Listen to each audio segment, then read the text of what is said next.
All right. So this time we have a microphone. We have audio this time. Sweet. My Stream Deck actually did its thing. What's up, everyone? Welcome back to the stream. Yeah. Welcome. Nothing really special. We're just gonna do some more skeletons for my army. Last week, Monday, we did what, 8 in 2 hours. So we'll see if we can get through the other 12 here, which I doubt because we have 2 guys like with this banner here, which I'm gonna take a little while doing, and then this guy here with the musician. So might take a little bit longer for those 2 boys. I might do those off stream, but we'll try to get through a bulk of these dudes here shortly. So nothing really more to announce other than we are doing a giveaway on this stream for Trials of Imagination. If you do ! giveaway, you'll get all the details. Basically, all you have to do to enter is watch. If you're a subscriber, you get twice as many tickets, but you will earn points as you watch, and then you can go and buy tickets for the giveaway. We're going to be giving away some D&D Beyond source books and stuff. So, but without further ado, we'll go ahead and get started. Like I mentioned, we're just going to try to burn through some more of these skeleton boys, see how far we can get. So, like last time, I'm going to be using the new Vallejo Game Color 2.0, which I am loving so far. It is absolutely fantastic.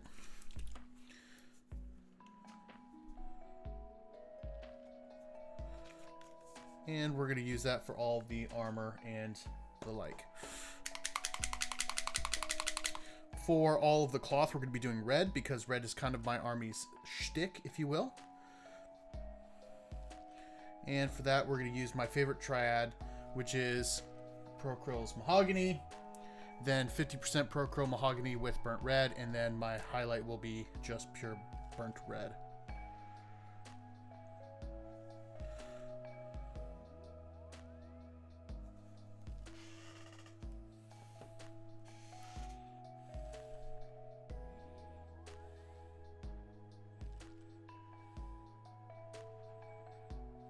There we go. Okay. All right, so let's go ahead and get started with all of our metallics here.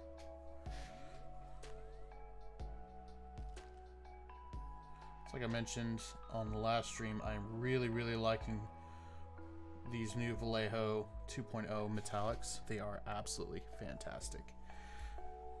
They're just thinned enough to make the application really easy and smooth, but the coverage is just fantastic. I've used, like Vallejo's metallic color stuff. I've used, which is pretty good. It's airbrush specific, but it's pretty good. I've also used Procryl. I've used Reaper, and I've used Citadel, and this is by far the absolute best I've used. So this particular skeleton's got a couple different features on him, or details I should say, that is a little bit different from all the other ones. For instance, he's got this little skull thing on the top of his doohickey here. What's going on? How are you doing? Welcome to the stream. Just chilling and painting some skeleton boys.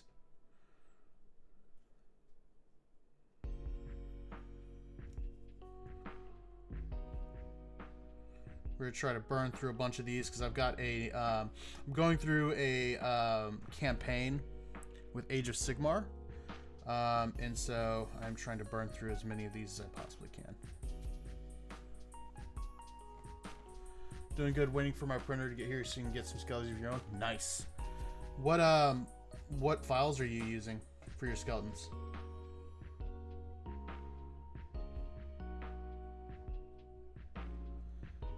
Tomb King. Ah, gotcha. So are you using the like the 1-page stuff? So I know they've got some really cool skeleton, like Tomb King style. Lost Kingdoms. Ah, gotcha.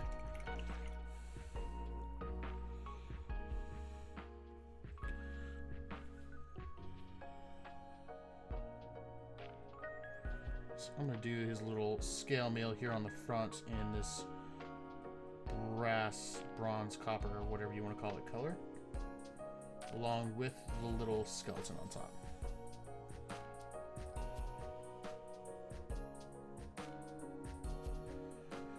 Along with Archvillain. Yeah, I've seen a lot of Archvillain stuff. I haven't actually subscribed to them. The only subscription service I have is stuff from like Loot Studios, which I love. In fact, I've painted a lot of Loot Studios stuff on stream. And then like a couple folks on my mini factory.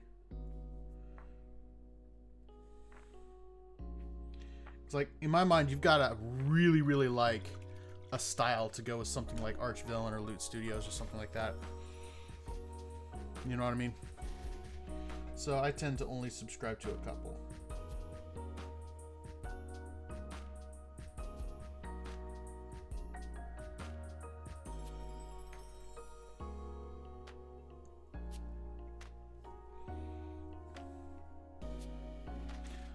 I do like some one-page rules Tomb King stuff. Yeah, they look really, really cool. I'm not a huge fan of like the Egyptian aesthetic of the Tomb Kings. Which is why I'm kind of going with Soulblight Gravelords. Because I like your classic kind of European style zombies and skeletons. I guess zombies technically aren't European, are they?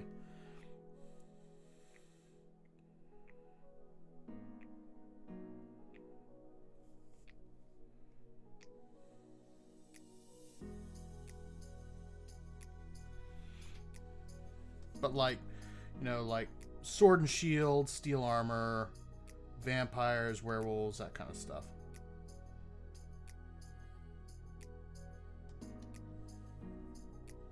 Yeah, yeah. And I think also Island, right? Because weren't zombies kind of a thing with like the like voodoo? Like that was the original zombie, were people being controlled by voodoo or something like that?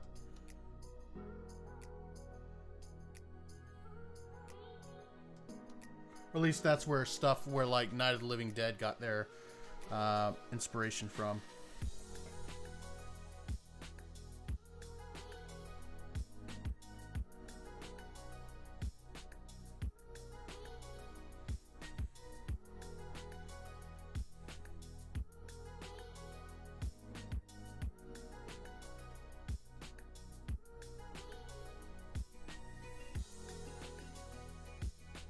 There's one thing I need to get better about is kind of studying up on kind of the origins of myth. I really like kind of this idea of like where myths came from, but I never really take the time to actually like think, or not think through, but research, you know, the stuff that goes on behind the scenes and those stuff. So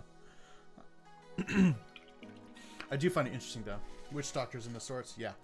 I thought so. Like I in the back of my mind, I was like, I'm pretty sure. Like I saw a documentary once that was talking about where zombies came from. Might have been one of those like, how is the world gonna end things, and one of the guys was like zombie apocalypse and talking about like the origins of zombies and where they came from. But I don't entirely remember where I heard that, but. Definitely interesting stuff. I'm a huge fan of like the history of ideas and stories.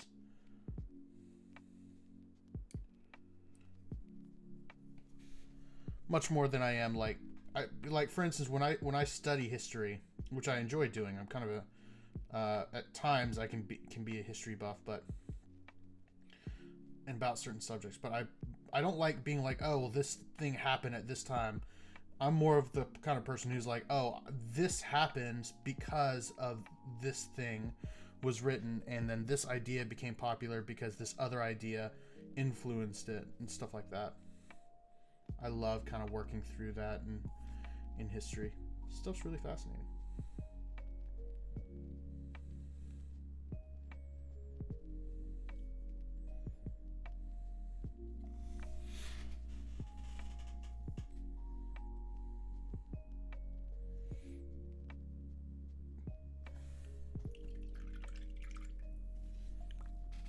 fact, I was working at one point on a master's degree, in hopes of getting a doctorate in something called historical theology, which is basically the study of historical thought throughout history and what influences and things like that. So it kind of combines two of my favorite subjects, which is theology and history.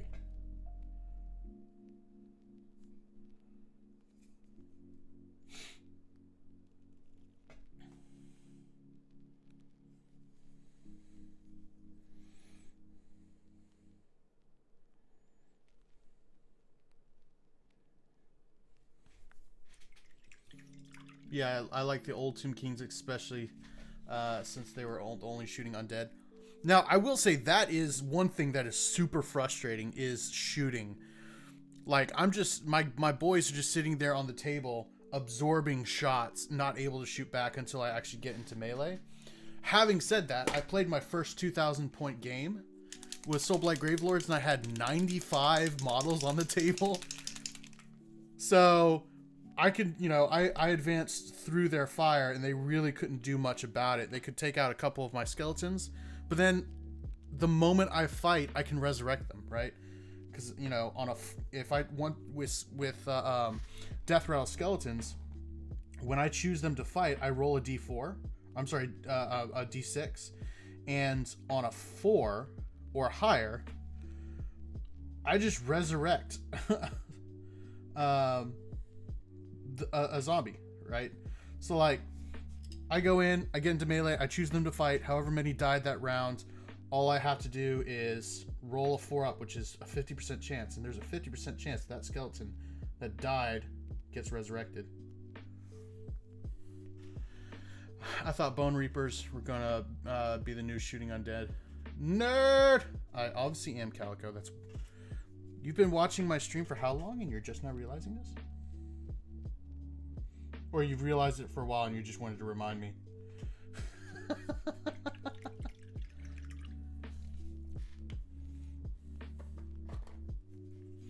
But good evening, madam.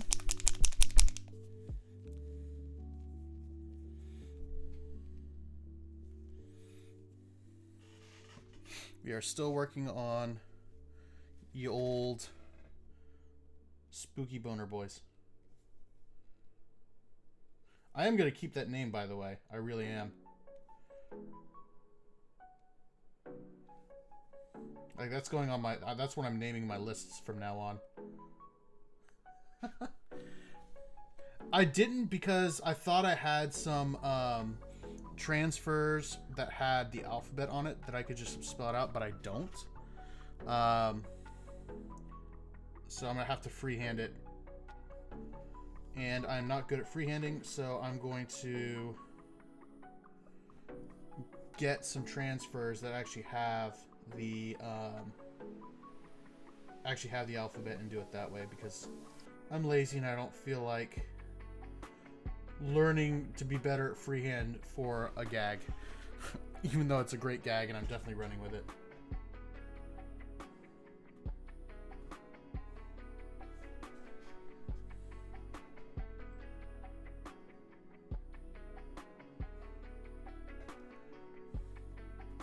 After I print a bunch of Tomb King style stuff, I plan on printing some Bretonnian style stuff as well. Gotcha. So are you doing more like Kings of War kind of stuff, or are you still gonna do like Age of Sigmar? Like, what are we talking about here?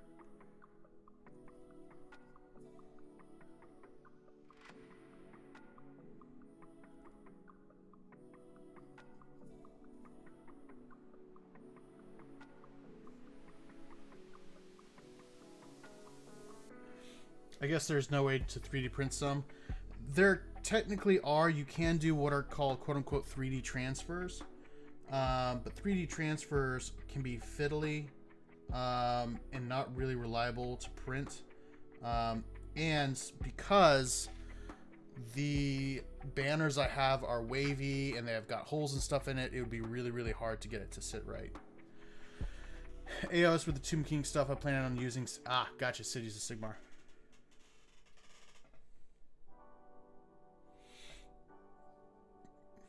All I know is I have thoroughly enjoyed playing Age of Sigmar so far.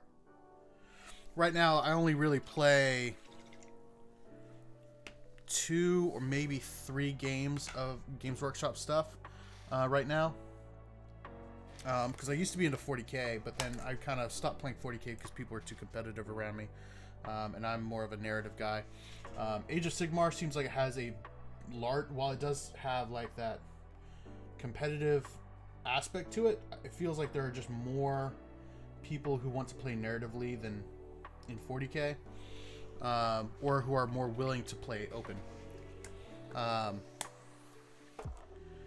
And then I also play 30k because 30k is pretty much just narrative. There is no, as far as I know, there is no competitive scene for 30k.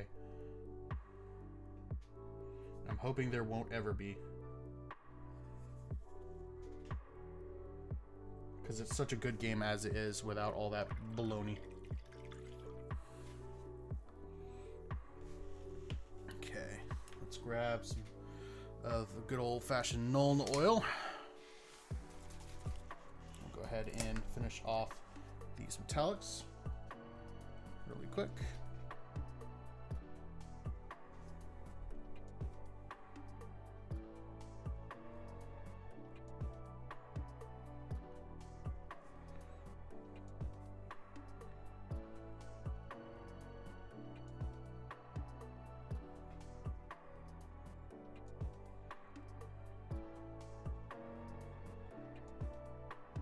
There we go.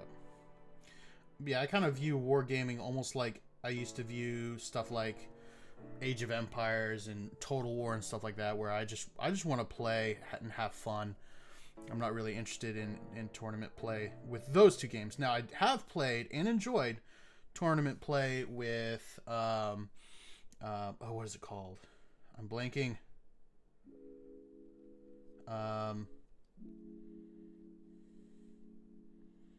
Gosh, what is it called? It's Games Workshop's Kill Team. And I've enjoyed Kill Team competitively, but I feel like there are fewer rules in Kill Team to be rules lawyery with than there are in big 40k. Which makes it a lot easier to enjoy, I think, at least for me. Because that was a big thing, is like people just refusing to play open play, and like being just jerks about the rules. There was one guy that I was talking to after an event I went to who was like, he literally downright refused to play with new players at all. Like, he said, I will never play with new players because I don't, when I come to play 40k, I come to play 40k, not to teach somebody their army. And he didn't want to have to sit there and with somebody like looking up their stats or something like that. And I'm just like, dude, that is the worst attitude to have in a game like this. There are so many rules in 40k. It is impossible for anyone to know them fully. And that kind of stuff rubs me the wrong way, because I remember being a new player and struggling with rules. I still struggle with rules. I mean, and to have somebody just downright say, I refuse to help new players by giving them an opportunity to learn their army better through play. Like, come on, dude. Great way to make a game stagnant. Exactly. Just on break, have a good stream. Well, I hope you have a good day, a good rest of your day at work as well.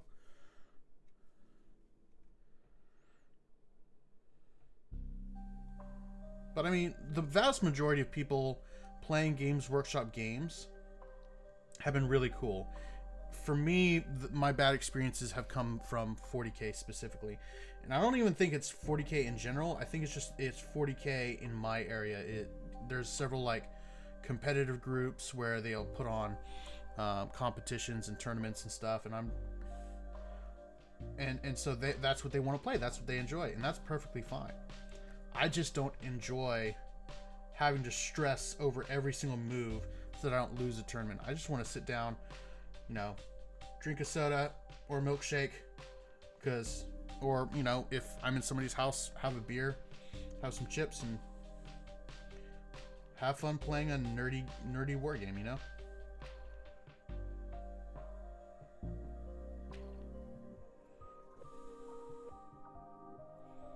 That's kind of why I'm getting into Age of Sigmar, and why I have been playing 30K, because I just enjoy narrative play a lot more. Well, I should say not just narrative, but narrative in casual play.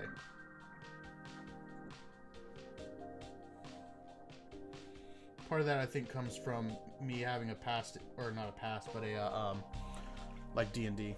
That's how fantasy died. Yeah, I don't mind. I don't doubt it. He screams, "I don't want new players to get into the game. I want the game to die." Yeah. I think part of the reason why fantasy died too is because from what I understand, because I've looked at the rules for Kings of War First Edition, and from what I understand, Kings of War First Edition was like blow for blow the exact same thing as fantasy was, and it was a lot. Like reading through it, like even coming from 40K, I was like, this is a bit much. So there was some complexity there as well.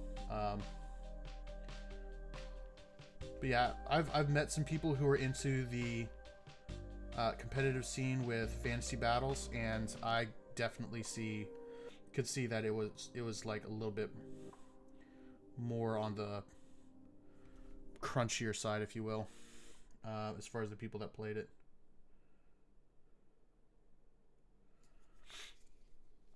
The game was too complex for new players, very tourney heavy for casual. Gotcha.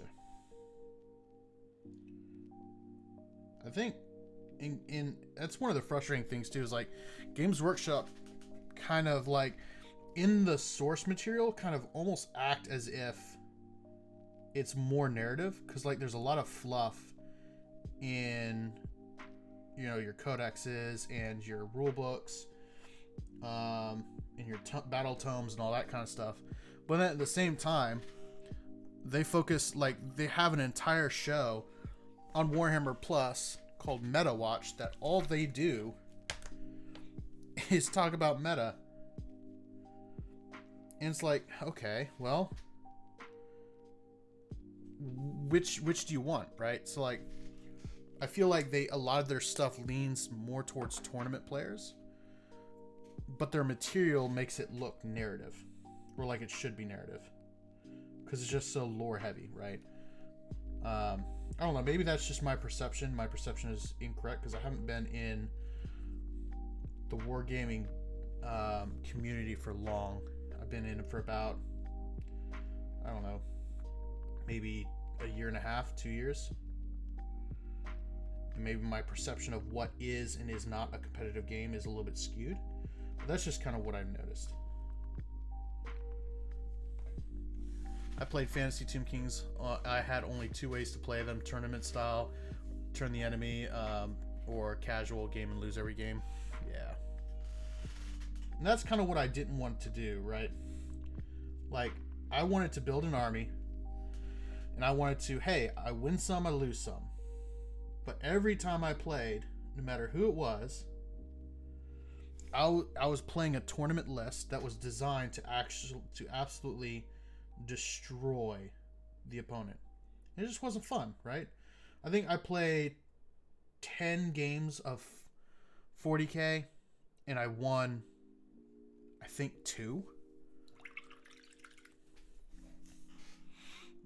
My first game ever, and the only reason I won is a technicality, because we ran out of time, because I was doing a learning game at a Games Workshop store. And then the other one was on a narrative campaign. So the guy wasn't really trying to win, because it was a narrative campaign. Every other player I did was like playing just absolutely baller tournament lists that a new player just couldn't handle. And so I just never won. And you could say that I was just bad, which, fair. I wasn't that good. But it is extremely demoralizing to play a game where you lose so much, right? When in 30K, I've won about half the games I've played. in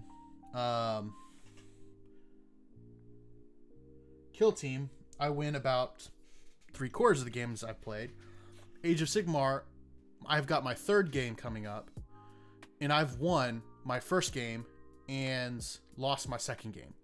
So already I have a better a better win rate with this game than I do with 40k. So that's part of the issue too. But Cal, what's going on, man? How you doing, buddy?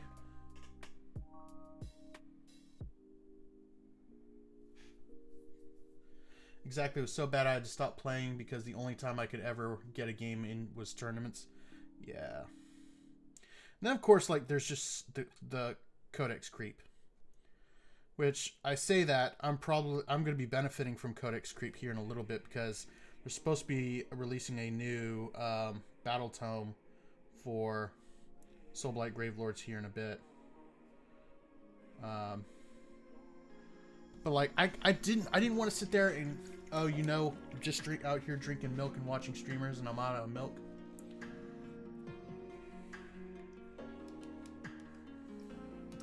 I would say go get milk, but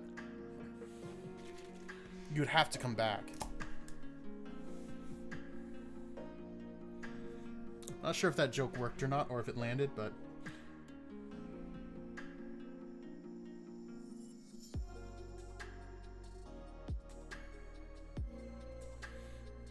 I thought Near Death was Bone Reapers, or Next Death was Bone Reapers. No, I think it is, but the only other death that hasn't gotten a new codex, I believe. I don't know. I just know that we haven't gotten one for, what are we in, 3rd edition? So we're going to be getting one soon. I don't know if it's quote-unquote next. I just know we're going to be getting one soon.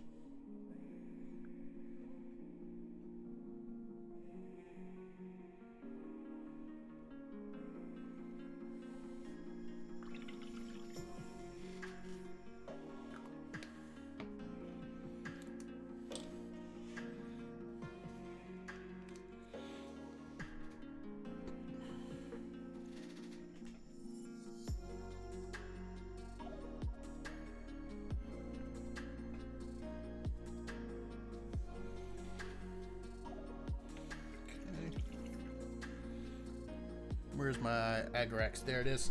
My favorite brown wash of all time.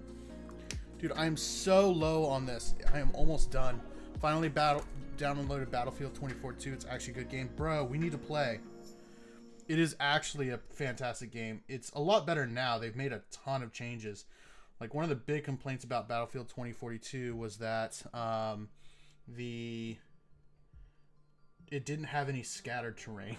So you could just, on every map, you would just sit back and get sniped every single time. And then they had a weird system where you didn't really have classes anymore, which they changed. So instead of classes, you had, what do they call them? Specialists. But you could take like any weapon with any specialist. Like, instead of the engineer having anti-tank capability, everyone had anti-tank capability, which made driving vehicles just the absolute worst. Anyone could run a sniper rifle. Any operative could run, an assault rifle. Anyone could run a sub, but they just changed that in the last update now to where they've gone back to classes. Yep.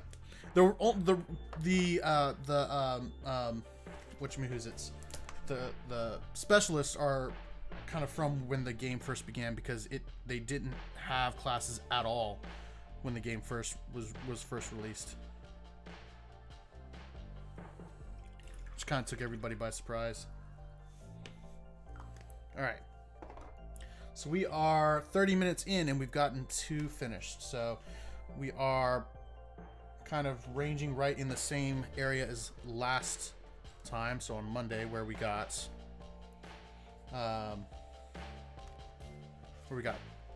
8 done, so we'll see if we can meet and or beat that.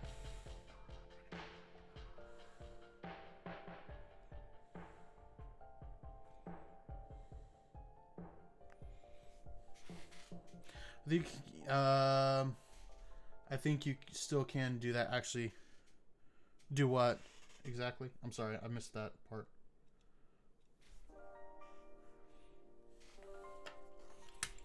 Doesn't like everybody take everything?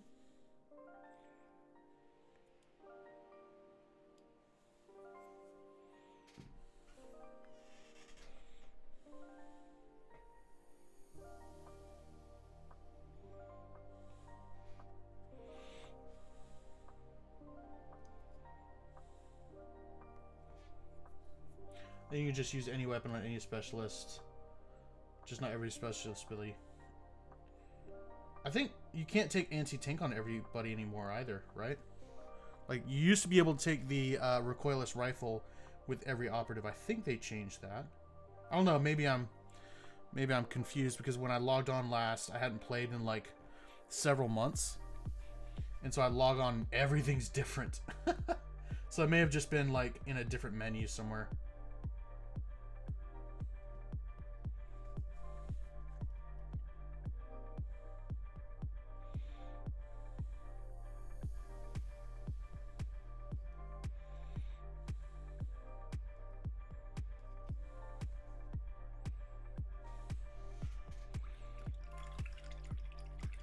Only 4 hours deep. It is still a fantastic game.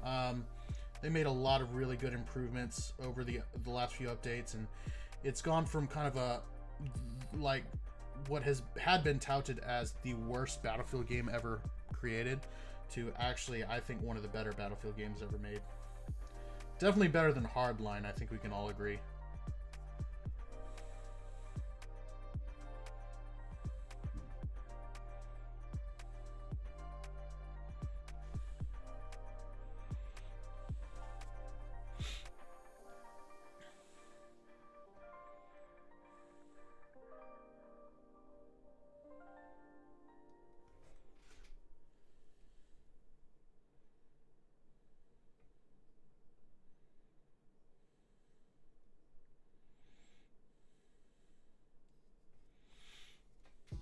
As long as we agree Battlefield 1 is the best app, so freaking lately, dude. I still have Battlefield 1 installed and play it every so often. I agree, it is the best Battlefield, period. I've got so many hours logged in that game, dude.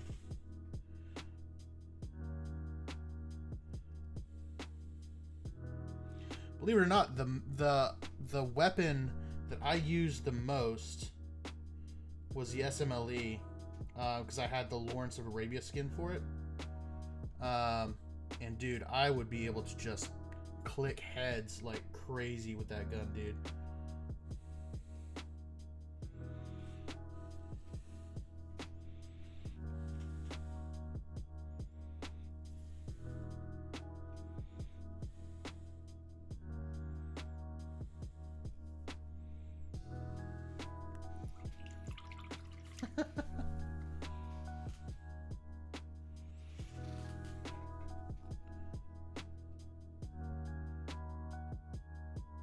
I have to say I'm a little rusty. I tried to go back and play it a little, probably about a month ago or so.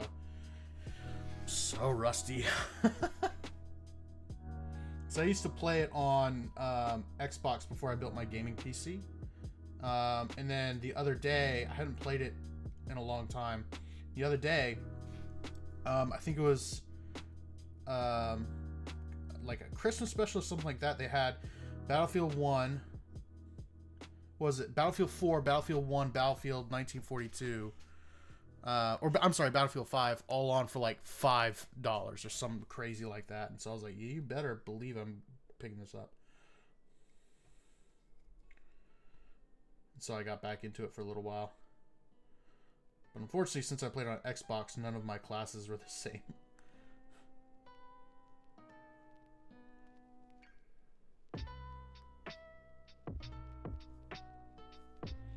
Those golden skins were on those relic weapons. Yeah.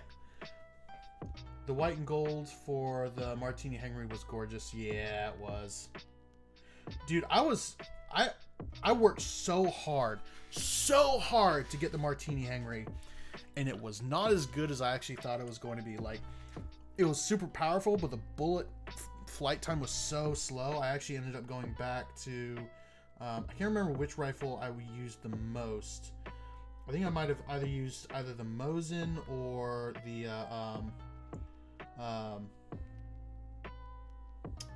whatchamahoo's it, the Gruer, whatever the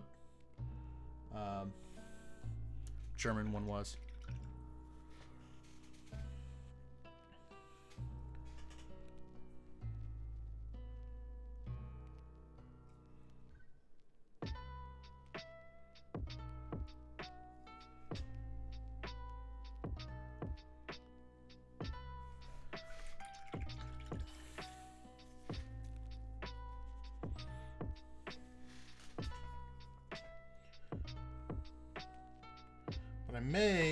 Me and Matt have actually been playing Battlefront 2 again.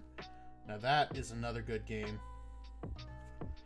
It was made a lot better when EA got rid of all of the microtransactions and just unlocked everything. Like, you still have to earn like upgrades and weapons and stuff, but like all the loot boxes are gone. So, you know, there's no more pay to win aspect to it.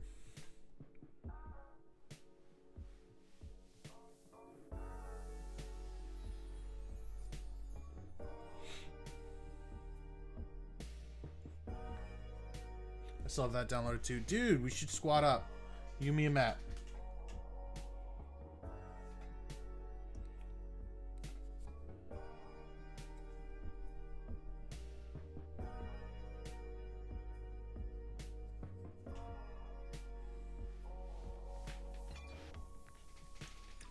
Nice. Now the trouble is going to be figuring out when we're all actually available to play.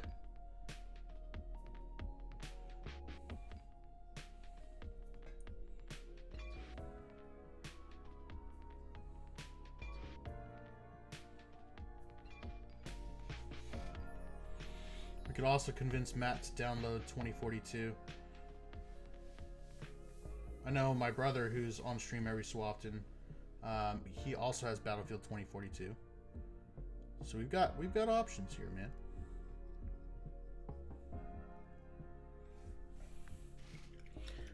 Y'all need to make y'all need to get predecessor MOBA remake of Paragon. 2042 is currently free on EA Play. Ooh. Dude, message Matt right now. Be like, bro, get on it. How's 2042 free right now? I wonder why.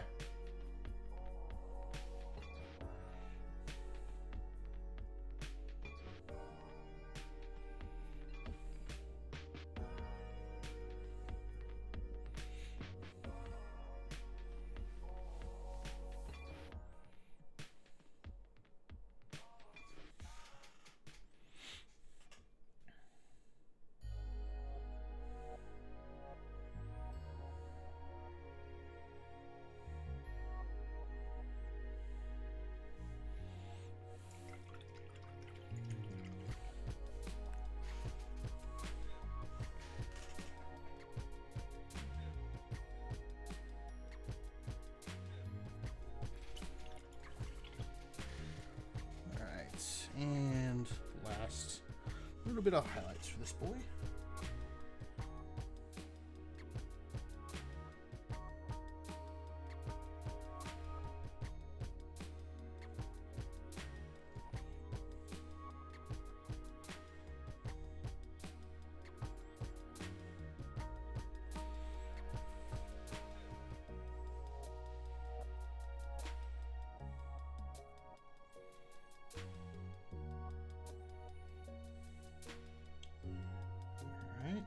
There we go. We are looking good so far.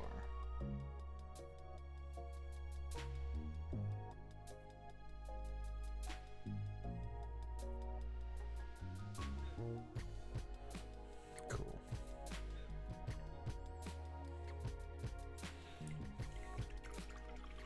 All right.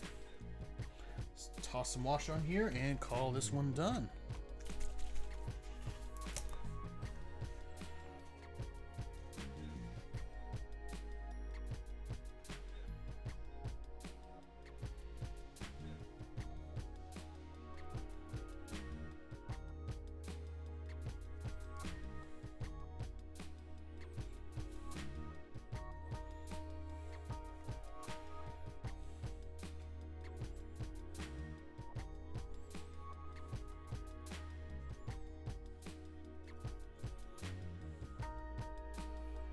go.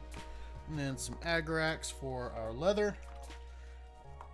And this guy's done right at 15 minutes too. So it does look like we are on track to do 8 for these 2 hours.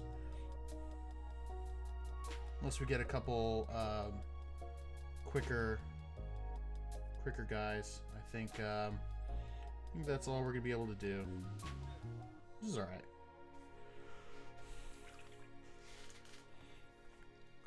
We will have 16 out of 20 done for this weekend. Which, of course, I'll probably do some painting off stream as well, just so I can get these guys done. Go ahead and do this guy with his fancy helmet. Is this guy my... Because you can, in Age of Sigmar, you can have a... No, I already did the champion. This is not my champion, so...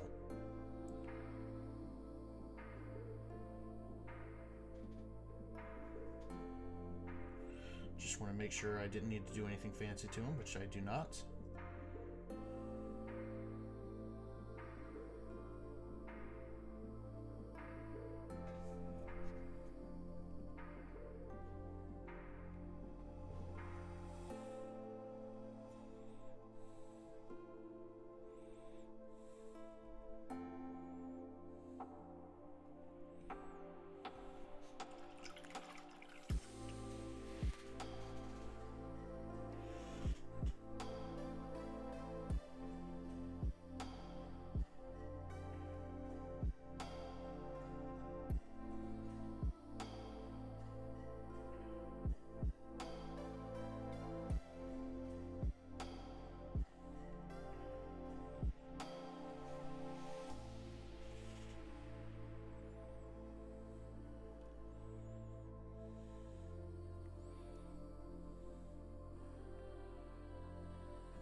This is probably the most boring part about any paint job, is just base coating everything, getting all the colors down. The fun comes to when you really start to start doing all your highlighting and stuff, because that's when all of the different features of the miniature start to come alive and it actually starts looking like something cool. At least that's what my favorite part is.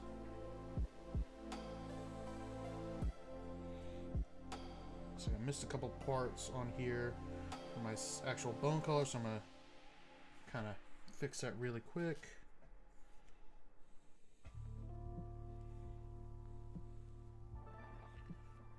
Cool.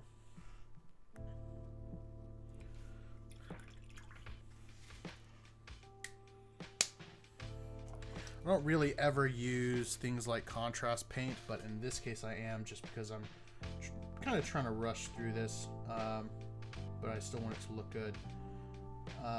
If I was doing like something really super fancy to where I wanted all this to look really, really well done to a very, very high standard, I would have gone through and base coated it in brown and highlighted up all of the different ribs and bony protrusions and stuff.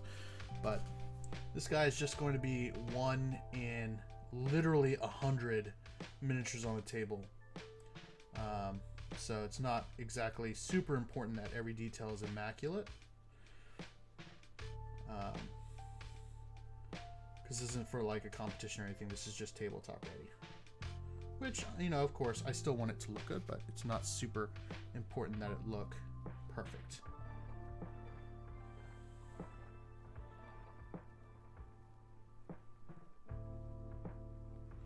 Just needs to be done. I don't know why I just washed my brush off when I definitely have more to go, more to do for this color. I am gonna do those like fans on top of his head. I am gonna do those in the copper color, just so that we give it a little bit more variance. Like maybe this guy is a higher rank than the rest of his skeletal brothers.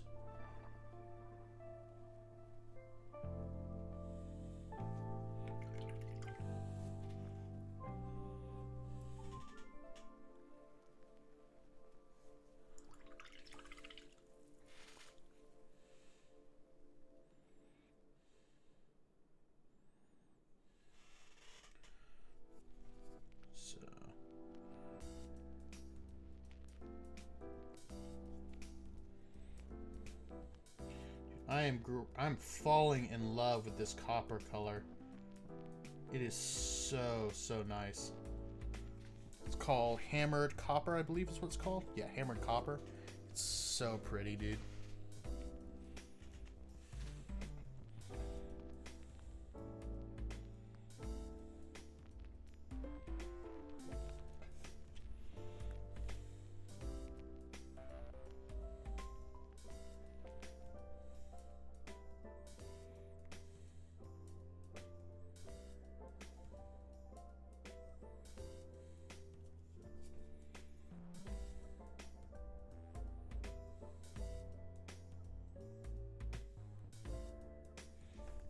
Go.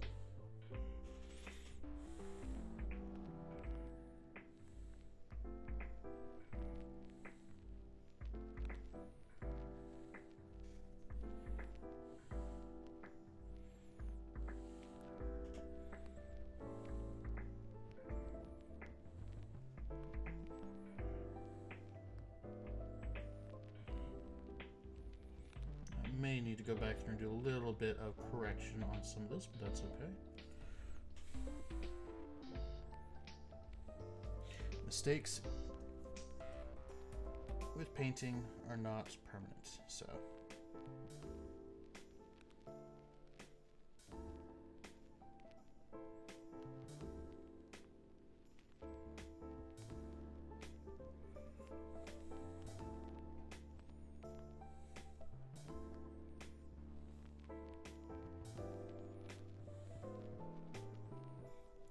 Let's do the rim of the shield here.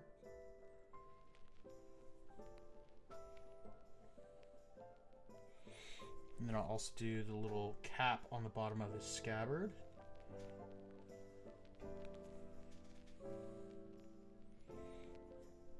I love how I said, yeah, I'm going to use this color so I can add a little bit of variation to this model and proceed to use it on half the model. It's not variation. It's just doing the same thing over and over again.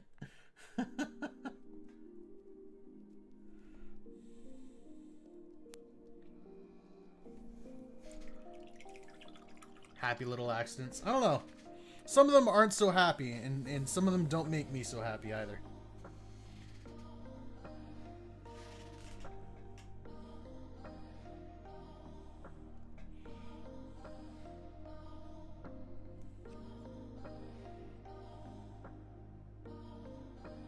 That's okay. You know what? Sometimes it's okay to be angry.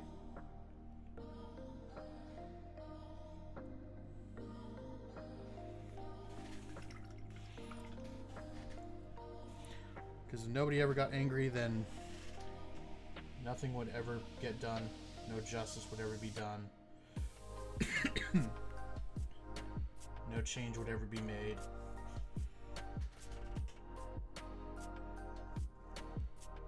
Anger, I feel like, is one of those emotions that a lot of people associate with negativity. Being angry is not a negative thing. Being angry can be a very constructive thing. Like if you see somebody being taken advantage of and you get angry, then I'm saying, you know, you get angry for the right reason, right? It's only when you let that anger kind of override your judgment and let it control you, that's when anger becomes negative. And it's not even the anger that's negative, it's just our control over it.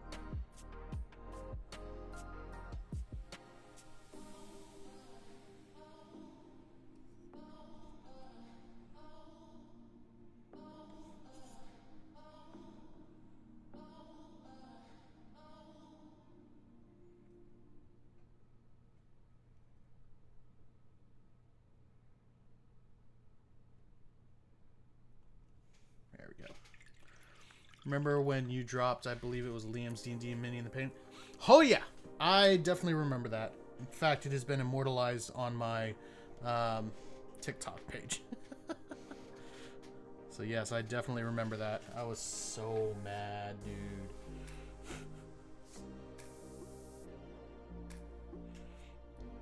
I remember because I just like dunked the miniature's head in the water pot and tried to clean it off.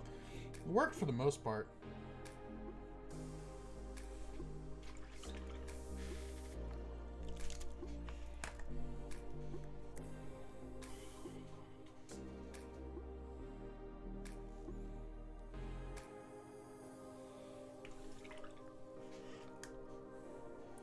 What's going on, Tricky? Was that anger constructive? No, it was not. That was just me being pissed off. I was like, you've got to be kidding me!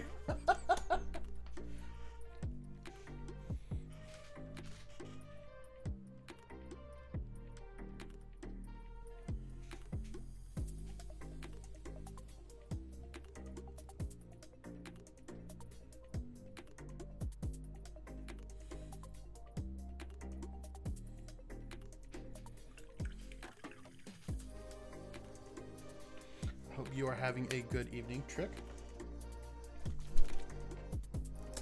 Gotta go, fellas. Peace. Let me know when y'all want to get into Battlefield. 100%, dude. I will definitely hit you up. Either Battlefield or Battlefront, I'll let you know. But I hope you have a good evening, man.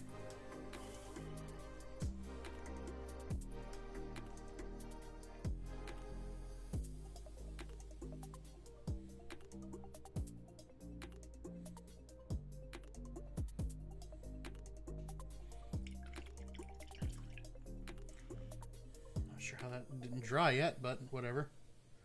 Just applied this wash to wet metallic paint, which is never good because it has been like at least 2 to 3 minutes since I applied it, which means it should be plenty dry. So I'm not entirely sure why it decided to reactivate on me. That's okay.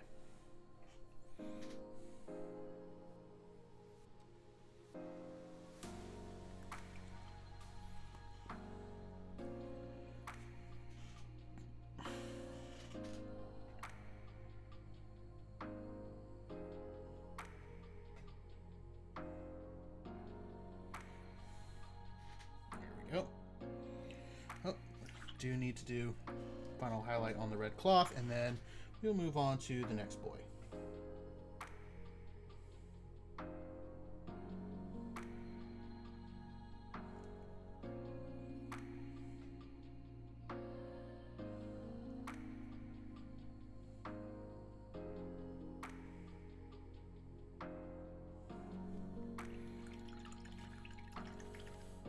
Yes, it is very much so. Even though he is definitely a death mini.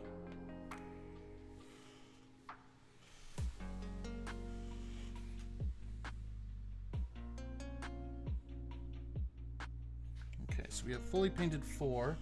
We're right in an hour. Yeah, we're only gonna be able to get through 8 again tonight, boys and girls. But you know what? It's kind of what we predicted from the start, that we'd be able to do 8 in 2 hours. So we're right on track.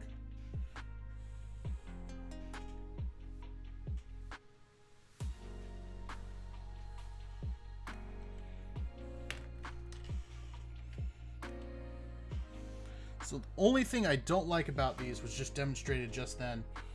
These little freaking skeletons are like freaking, what were they, monkeys in a barrel? We're like just a sliver of these things will catch on something and they'll all like group up together. It's the most frustrating thing ever, dude. Adepticon starts soon, right? Or the preview for it? Yes, it does, and I am so excited to see what's going to be announced there. I'm really hoping things like the new Soulblight Gravelord stuff gets announced, or at least I'm hoping.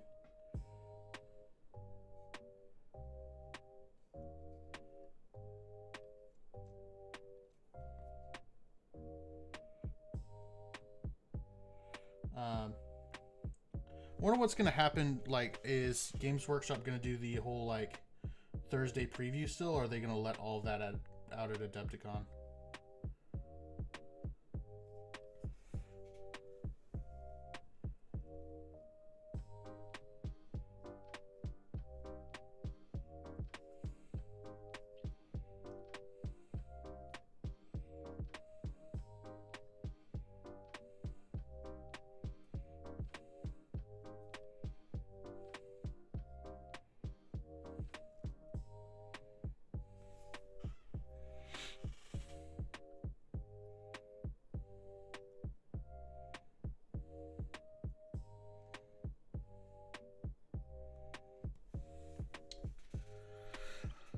I'm thinking they're gonna stream live in 30 minutes or something. Oh man. Let me guess, this could be one of those like you have to pay to get in. Which I think that's what they did last year at Adepticon.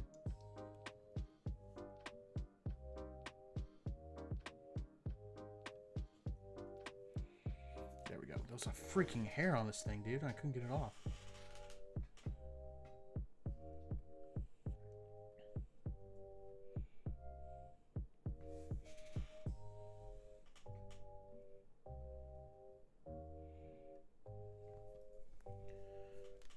Gotcha. You'd think that'd be something that they do on Warhammer TV, or do like for Warhammer Plus members.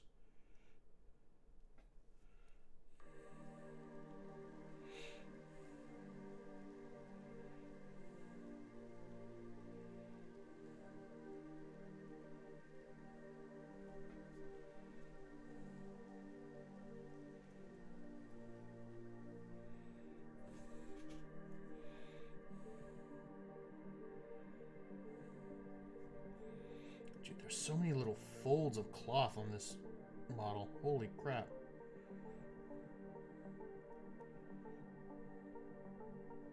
I'll spend the rest of my time painting this one miniature because there's so much cloth.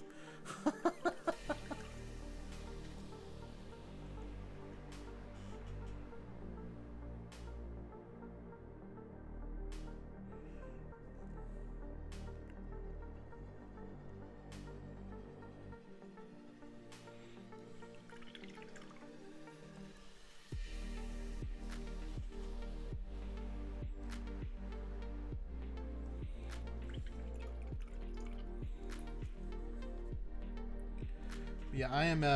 I'm excited to see what gets not released but announced at Adepticon. I'm hoping it's not just another Space Marine thing.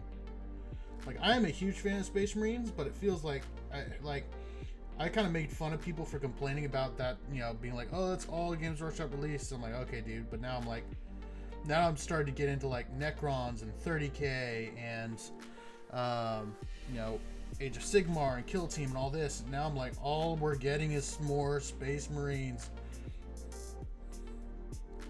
Like, how many times can we re-release Marius Calgar?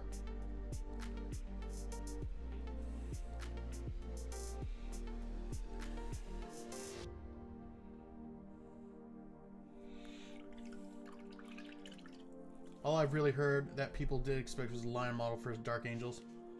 Well, the part of the reason with that's understandable because it got leaked.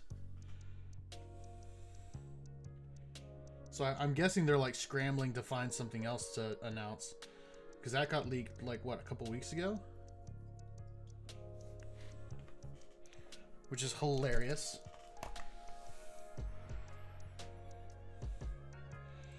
Guarantee you, whoever leaked that got fired immediately. Because it got leaked because somebody accidentally sent the model to a customer. Somebody on the web store ordered the original model and they got sent the new model.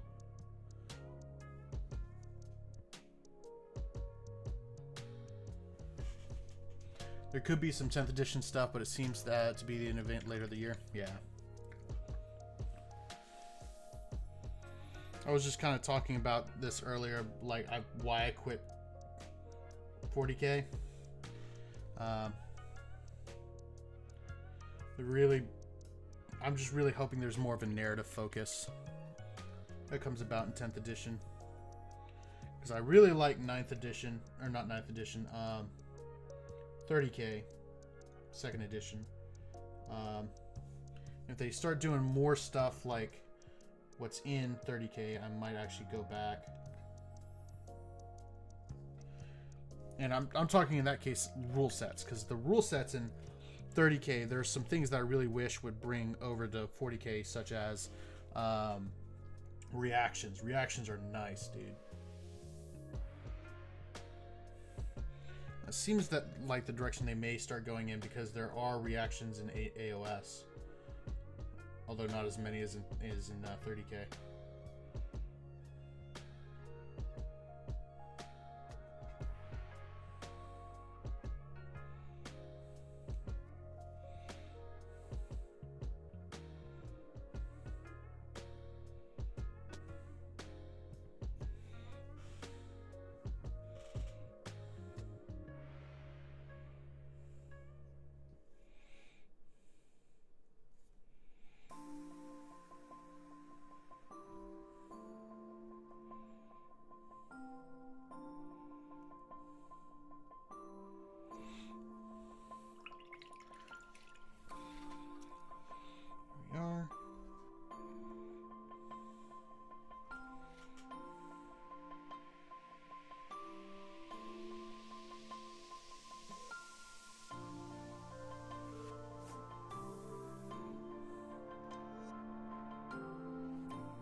you mentioned you play campaigns quite often. Are those like narrative-driven ones, or do you just refer to campaigns? You refer to series of games.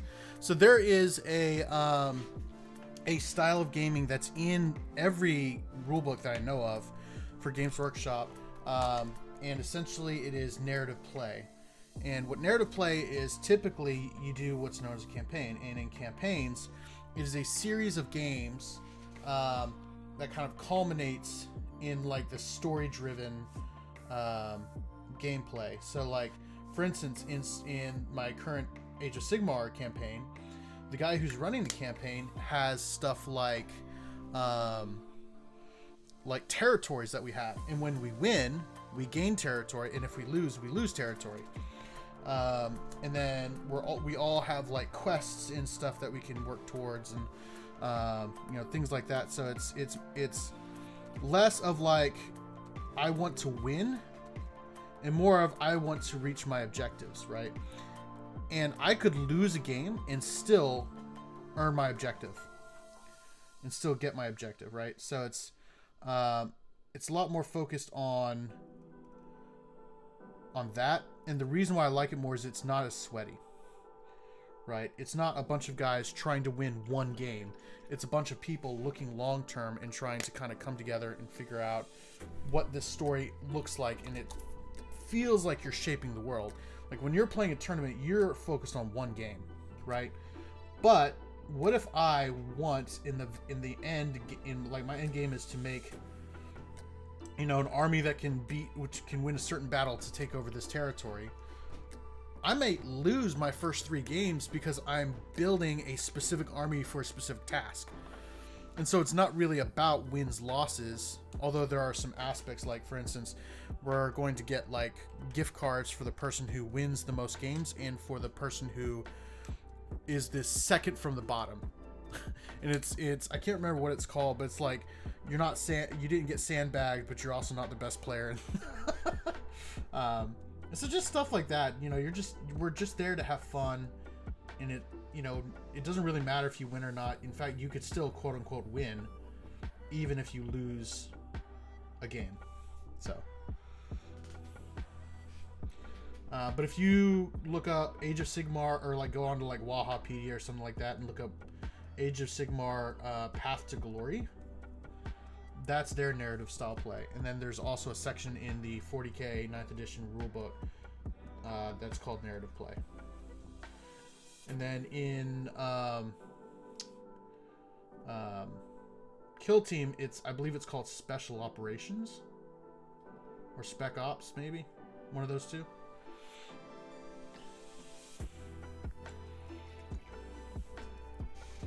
And that is Kill Team's narrative play. And then in 30k, it's pretty much just narrative play.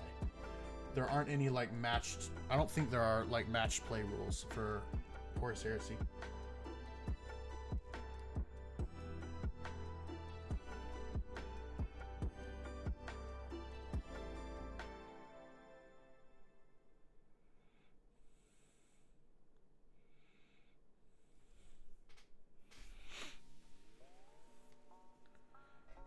Never really know.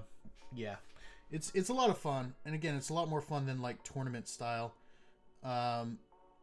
because there's no real stress about winning or losing. You're just there to have fun, but at the same time, it's a little bit more involved than just showing up for like a one-off game, right? So I get to play against a bunch of other people who I've never played with, against armies I've never played against, because I'm trying to reach this objective before they do.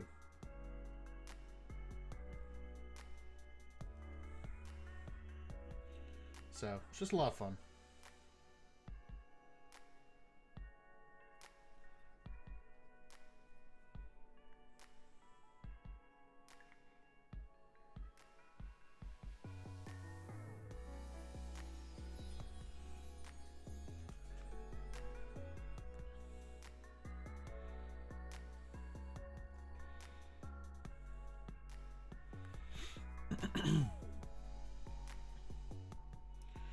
But I'm part of a group that's local to me that does a lot of like narrative play stuff.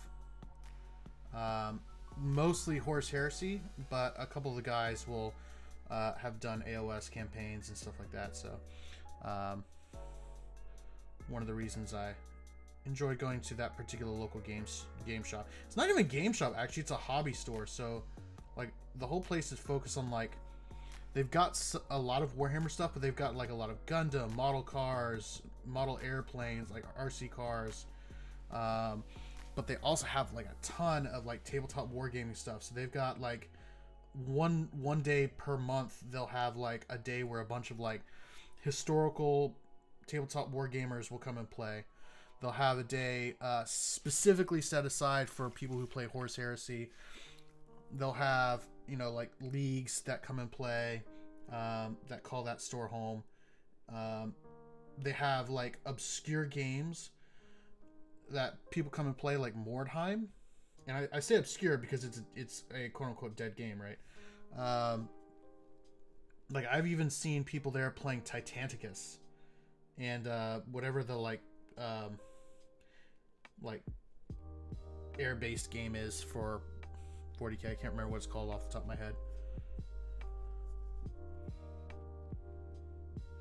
But there's a couple people there who play Epic 40K. Or I should say Epic Warhammer. It's not necessarily... Well, yeah, I guess it is Epic 40K. So, like Epic, like the 8mm version of 40K. So, like, it's a really, really cool shop. And a lot of really cool people there, too. And it's all local.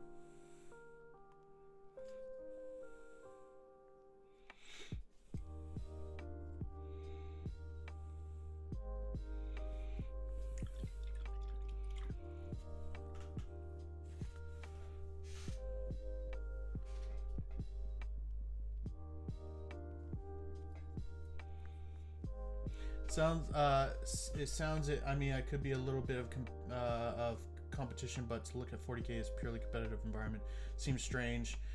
It'd be like watching dice rolling Warhammer. It'd just be like watching dice rolling Warhammer. I think it is like D&D about what happens between rolls. I agree, 100%. And that's what makes it interesting, right? Like, if I'm just gonna push miniatures around and roll dice, then why do I need lore? Why would I care about lore? Right? And so, like, it's a lot more cool to think about, like, my vampires are trying to take over a part of the world, a part of Terra, or whatever, wherever this takes place. I have no idea actually what the realm is called. But anyway, they're coming from Shyish to take more territory to spread Nagash's reign, right? Like, that's a lot more compelling to me than my skeletons attack your guys, and then that's the extent of it. Right? I don't ever choose a faction because that faction is quote-unquote good. Heck, I play Ultramarines in 40K, and Ultramarines are not that good right now. Like, if I wanted to play competitively and I just wanted to, like, body someone, I wouldn't play freaking Ultramarines. I'd play something like, wow, I'm blanking. Jeez, I'm batting 1,000 right now, y'all. I'd probably play something like Tyranids or, you know, Grey Knights or something, or something like that. Something that's actually good in tournament. I wouldn't be playing Ultramarines. And my other army in 40K was Necrons. And Necrons aren't that good right now. So, like, to me, it's just, if you're picking a faction because it's good in the meta, then all you're going to be doing is buying more and more armies. You're never going to just stick with one and play it for the sake of playing the game. And that, to me, gets expensive and boring.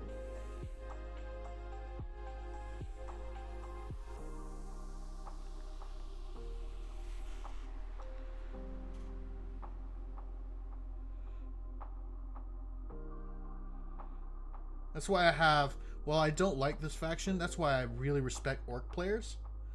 Because orcs are terrible right now. Like, I think they came in the LVO stats. I don't think orcs placed at all. I may be wrong, But I think I remember seeing that orcs didn't place at all at LVO.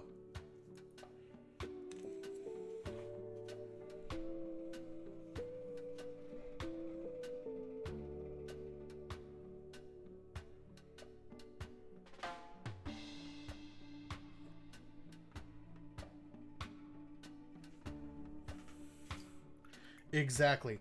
And that's the point, right? That's the whole point. It's just to have fun.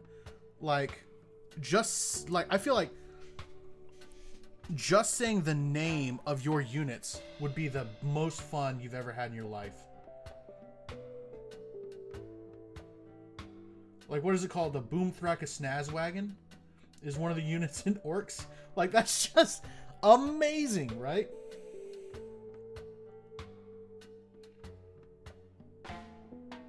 Boomdaka Snazwagon, I think is what it's called.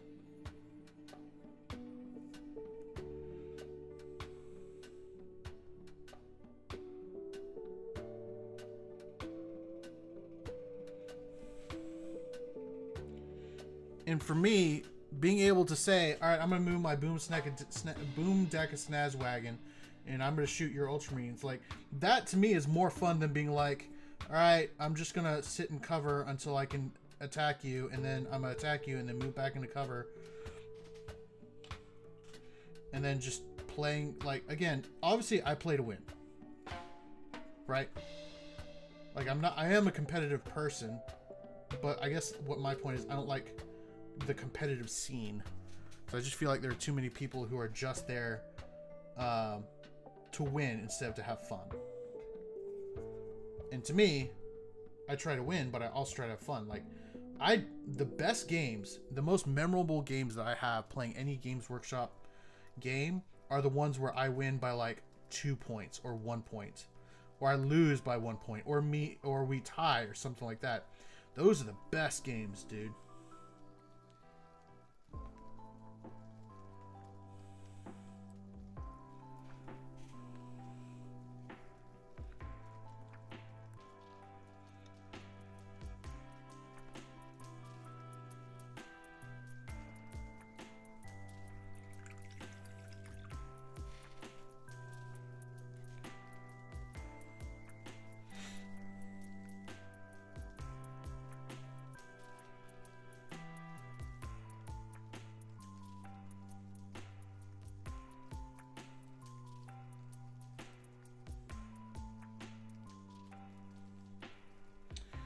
One of my friends asks me questions when he sees me doing 40k stuff, and he normally never is really that interested in the answers, but one day he was asking about the orcs and was absolutely enthralled when I was just telling him the names of the units and their stuff. Oh yeah, dude, it's hilarious. Like, the fact that orcs can just believe something and that will happen because they believe it enough. That's just hilarious, dude. Like, that is amazing.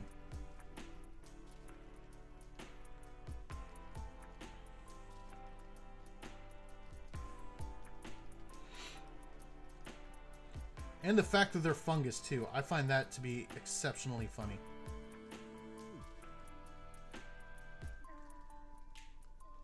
It's like, oh yeah, these creatures, they're not like born normally. They're spawned from spores. And they only like war because, you know, the great old ones, I guess.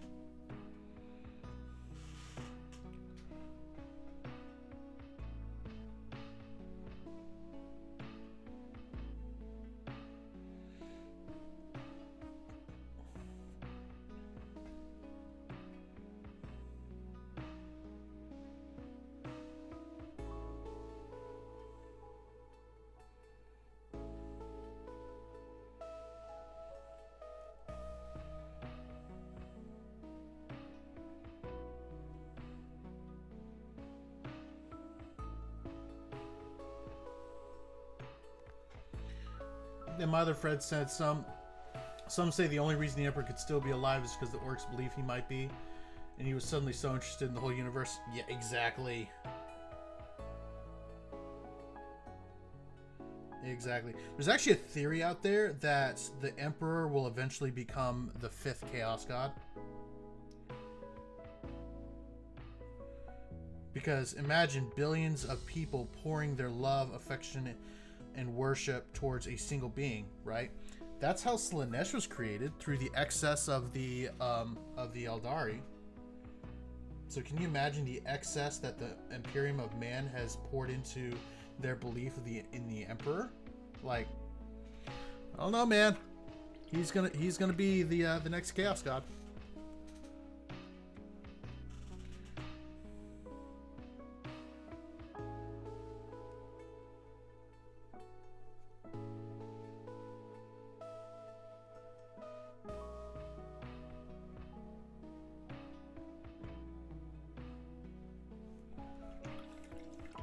Implying he is not already.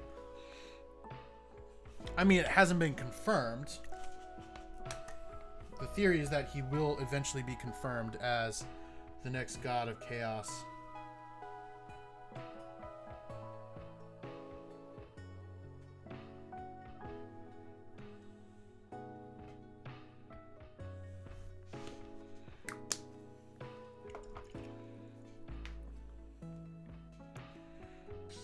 Okay.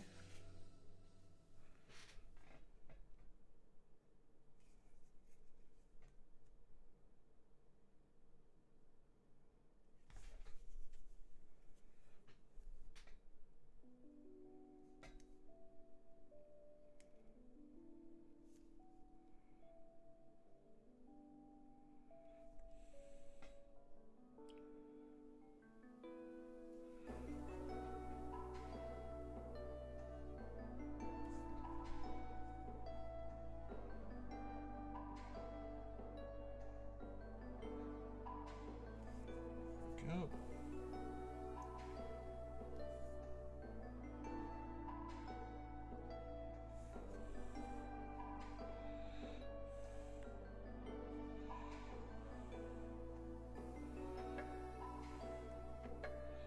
Cool.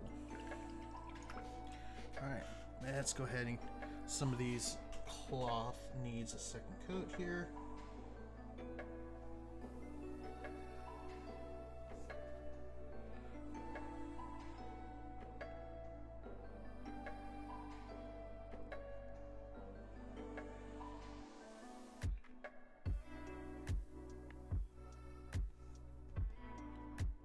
Cool. I wonder where the narrative will expand with the 10th edition. I don't know, because Arcs of Omen seems to be a pretty interesting kind of turn of events.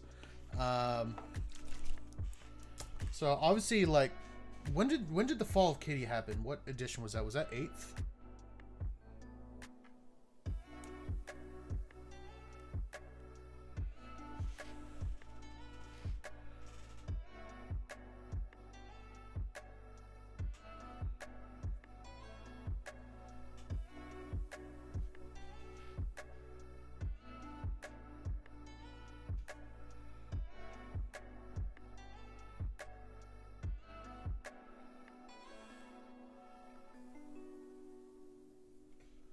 Seventh or eighth, yeah.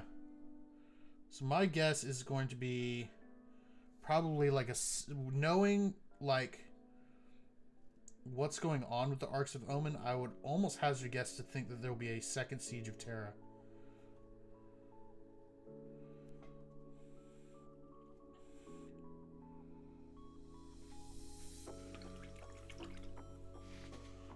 And maybe the Emperor finally dies and then is resurrected. Ooh, that would be cool narratively if the Emperor actually dies, because he's a what do you call it? One of the, or at least is thought to be one of the unending ones. And so if he dies, he's just gonna get resurrected. So what if he dies, gets resurrected, and begins the Great Crusade again? Brings back some of the Primarchs.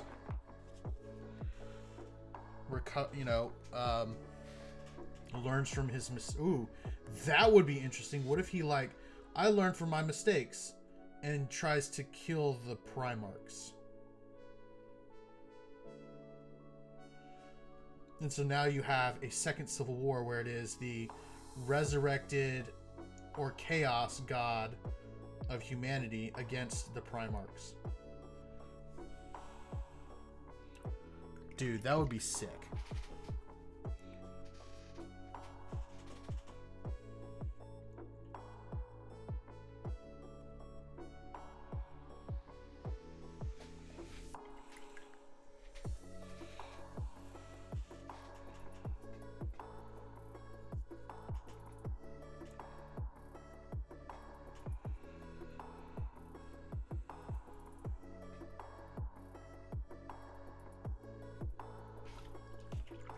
It's one way to sell a lot of Space Marines. Exactly.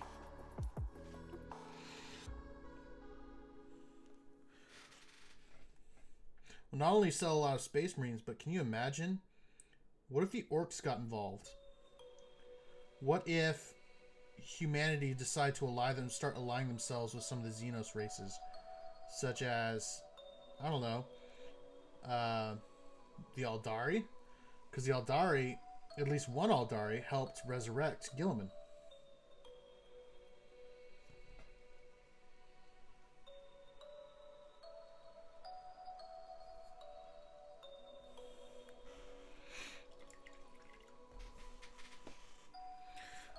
And so they helped because they want to defeat the Emperor, right? Because they don't want humanity to become the galactic superpower. And maybe the Tau come alongside them because, hey, it is for the greater good that we destroy the Emperor.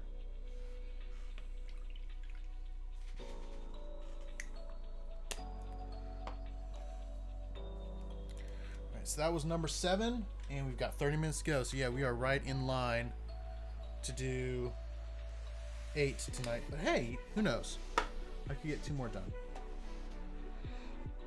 Because this guy is super simple. He's got like a belt and then his metallic stuff, so he doesn't have a ton.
But I don't think they can tell the rest of the Inari story without focusing heavily on Slaanesh.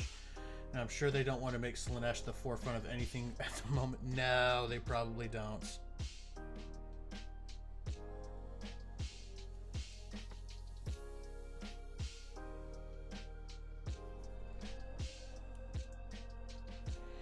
Yeah, I would highly doubt Slaanesh. I think Slaanesh, especially now that the Warhammer movie is in production, or not in production, but going to be produced and has been announced. I highly doubt they want to really start promoting anything that's going to give the Warhammer brand a bad name. And having an entire race of drugged up, overly sexual creatures, probably not a good look.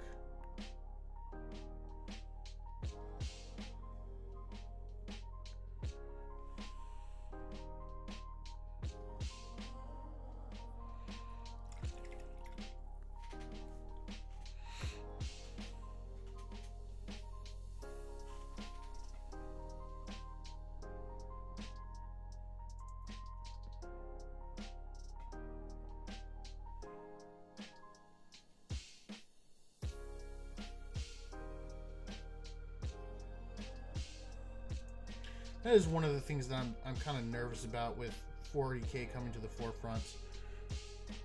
Like, 40K is legitimately a means to point at the shortcomings of humanity and kind of point and laugh at it and show the ridiculousness of it.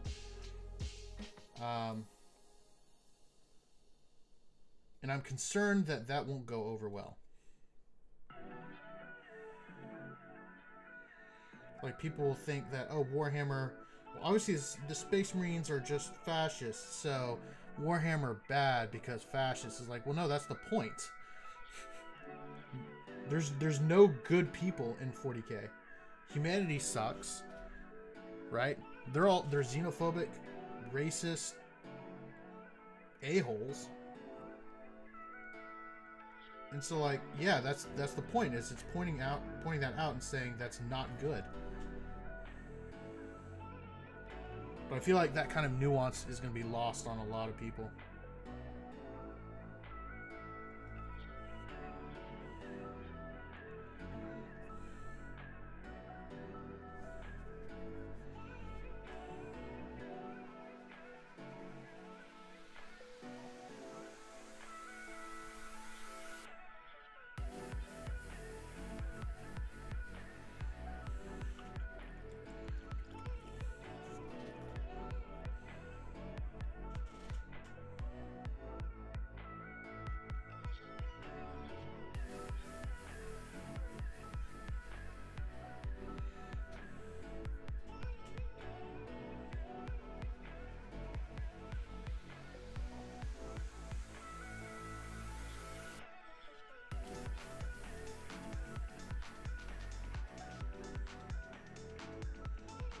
Go.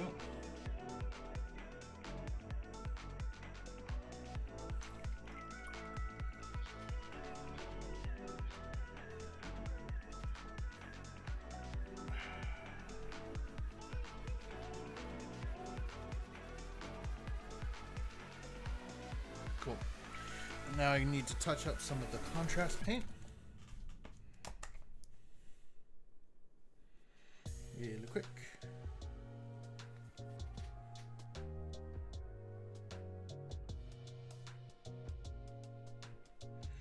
One of the things I don't like about contrast paint or contrast like paints is that, for me at least, it encourages me to be fast, and generally when I'm fast I miss stuff. So not contrast paint's fault, it's the painter's fault, the user's fault, but still something it does.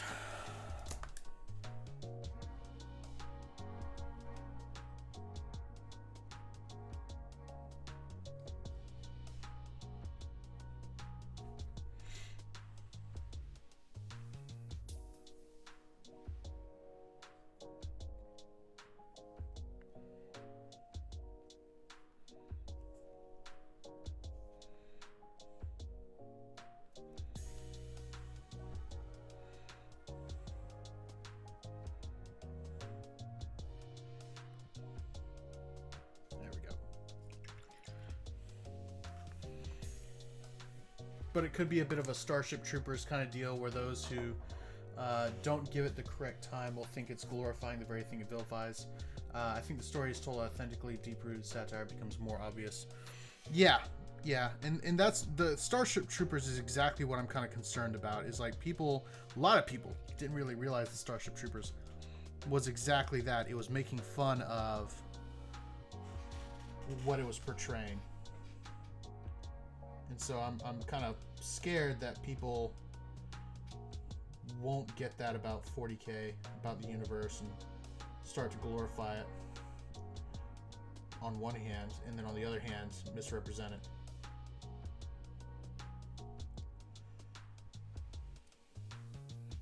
Because there are those who are into 40K who are legitimately think that 40K is glorifying that stuff and support it, which is the worst thing. But, you know, I don't know. We'll have to see. People could surprise us. But then again, they usually don't.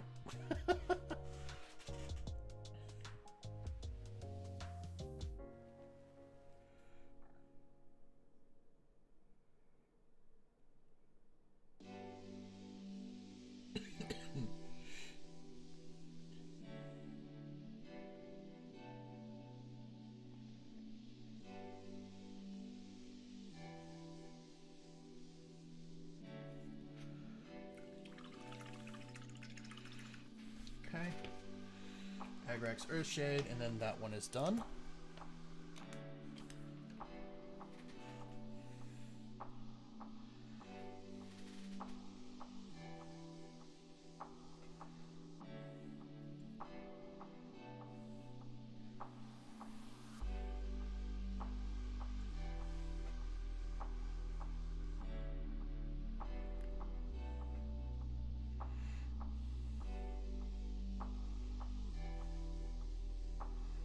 Alright, and that is number 1, 2, 3, 4, 5, 6, 7, 8. Alright, cool. So we've got time for a couple more, so we might actually burn through all of them except for the musician and the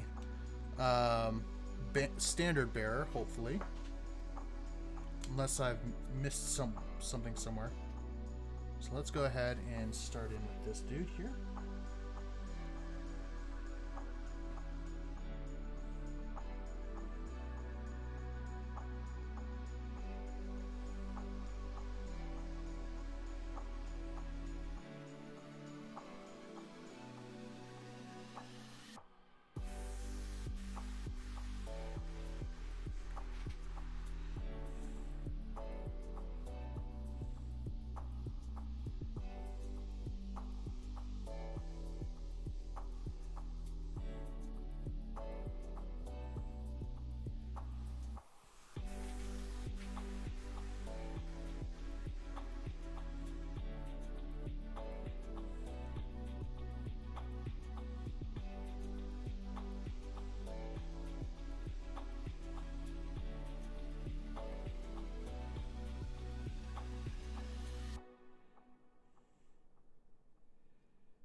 Okay, and then this guy has that same kind of skull on the top of his helmet like the other one I did earlier did. So we'll go ahead and do kind of that same style where we do a lot of that copper color on like his little face guard here and then on that little skull.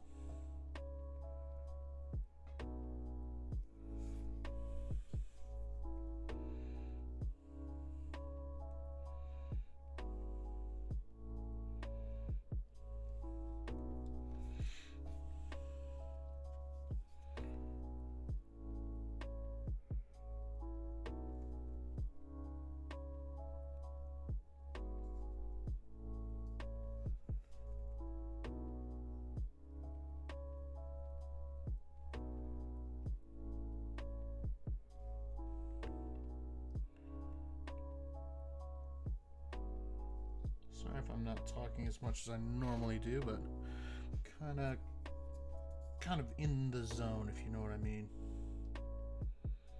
Rocking and rolling.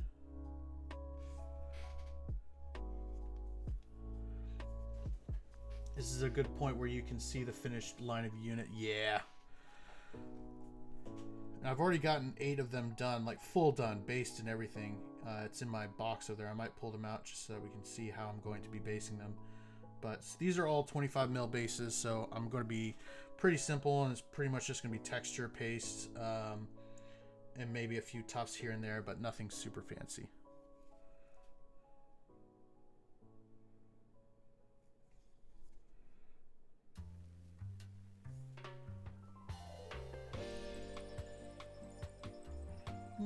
Actually, what I'll do is I'll go ahead and paint the whole, not the whole shield, but the majority of the shield silver, and then the banding will be that copper color.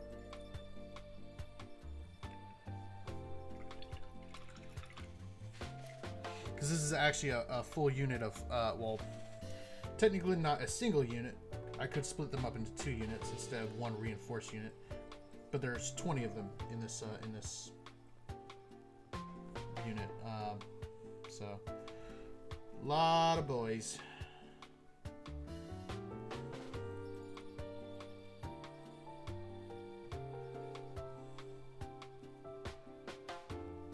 Do you know what I'd love for them to come out with in 10th edition? I'd love to have the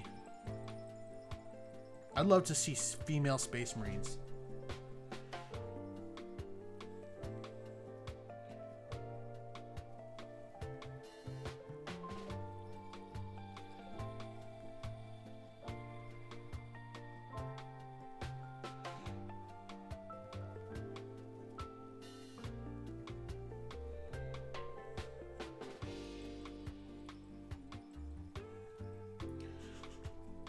Yeah, it is. They're possible. They were in Rogue Trader. Rogue Trader had female Space Marines. So technically they have been in the lore, and I think there's room for them to add it. But I'd love to see that. Perhaps maybe they could kind of spin it as those lost legions that were erased from history were a group of, like Trader female Space Marines or something like that. Or they were like a failed experiment by the Emperor to create female Space Marines. And it drove them to the Chaos Gods or something like that. And so they were stricken from the record because the Emperor did not want to admit his own fault. Which is a very Emperor thing to do, right?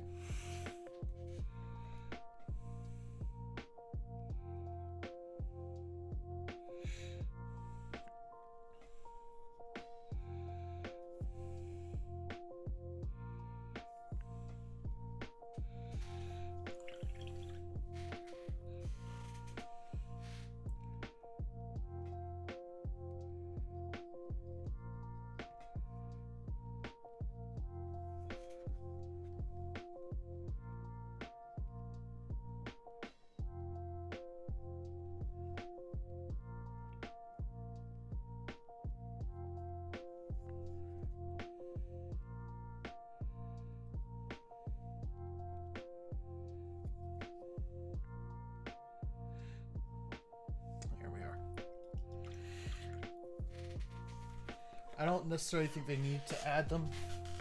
To be honest, I don't see an issue with it, but I would agree. Females certainly have some more elite certainly have some of the more elite representations within the game. Kind of, right? They do have the sisters, but the sisters aren't like Space Marines, right?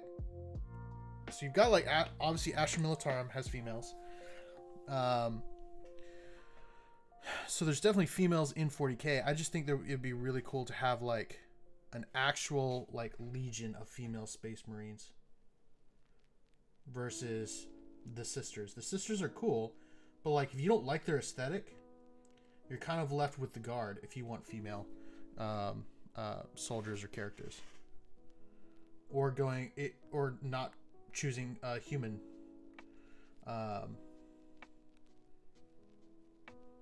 A human faction, which for some people is a real bummer. Like for me, like if I were to want to play a female faction, I wouldn't want to go with sisters, mostly because they're a pain to paint. And I don't really like the whole aesthetic.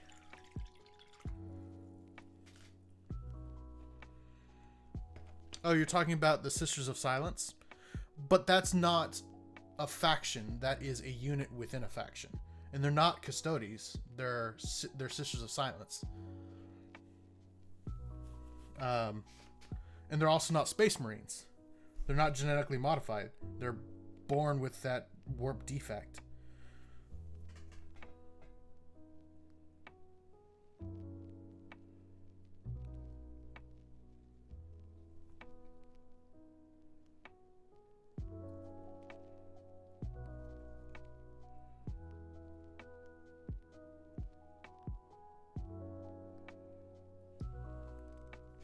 I don't know.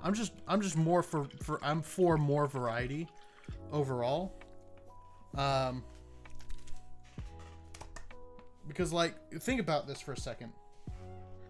There are entire games on Games Workshop's shelves that have 0 female characters, i.e. Warhammer Horus Heresy. Warhammer Horus Heresy is all about Space Marines. Since there are no female Space Marines, there are no females in that game period. I don't really like that. There are plenty of females in the lore. like in the Horus Heresy, and it's kind of annoying that there isn't more female representation in 30K.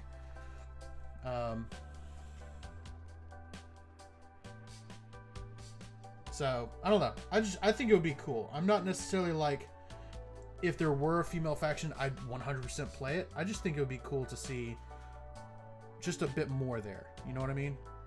I think it would be really interesting to have a faction of female Space Marines, just because it's so different.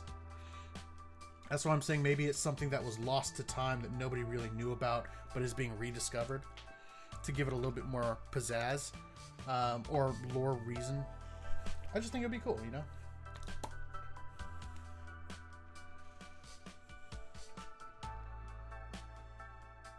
But I don't think that's a hill that I'm willing to die on. Like, if Games Workshop said, we will never produce female Space Marines, I wouldn't be like, I'm selling all my armies. I'd be like, oh, well, that sucks. All right, let's play some more games. You know? For me, it's more of a, it would be cool if. I'm not against female Space Marines at all, though, I mean, if we're... the whole lore should be retconned to get more people interested. I think it's a cool idea. I mean, to be fair though, retconning is not outside of the realm of possibility, because Games Workshop has left that open, because all of the lore we have is from the point of view of the Imperium of Man, right? And so if the Imperium of Man is wrong about something, then they're wrong about something. So there's definitely room in the lore for them to retcon things constantly and it not really harm the lore at all. So, you know, retconning I don't think is all that big of an issue.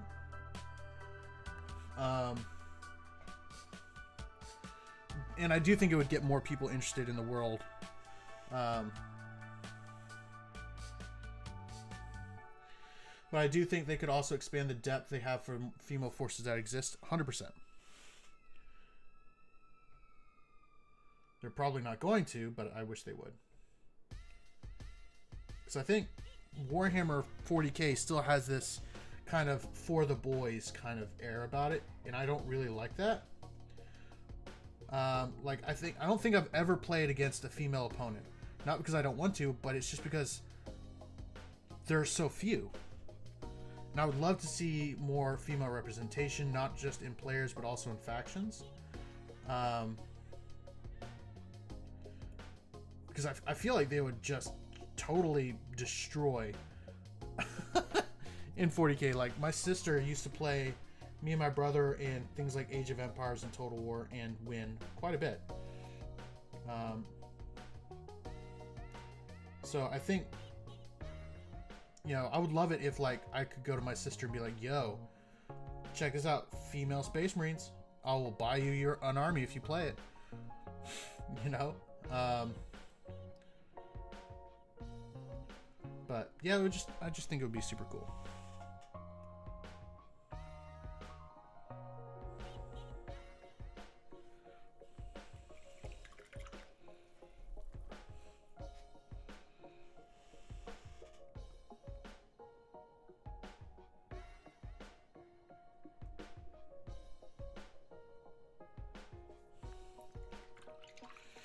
Exactly. If they want to play it as lazy as, we found a new human world that women rule on, now women can be all this stuff too, then it doesn't really bother me, but it would have to be like, see more creative routes taken.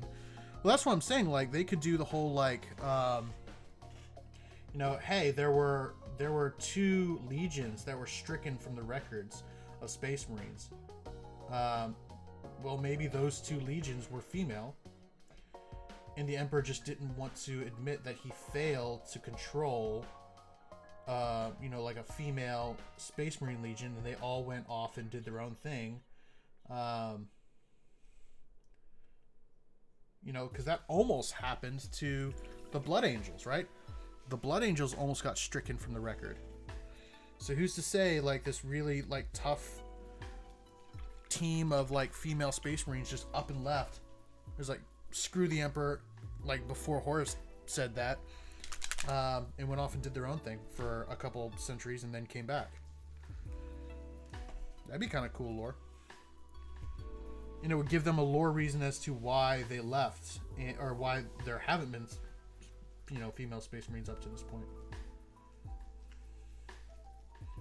Like, hey, they just left. They said screw the Emperor and left. Like, I would be like, all right, cool. Yeah, screw the Emperor. He sucks.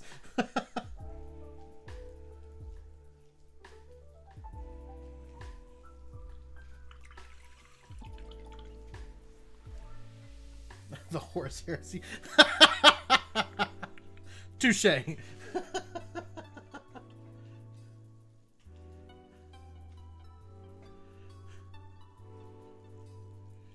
So you have the Horus Heresy, and then you have the Horus Heresy. That's actually pretty clever, dude. Well done.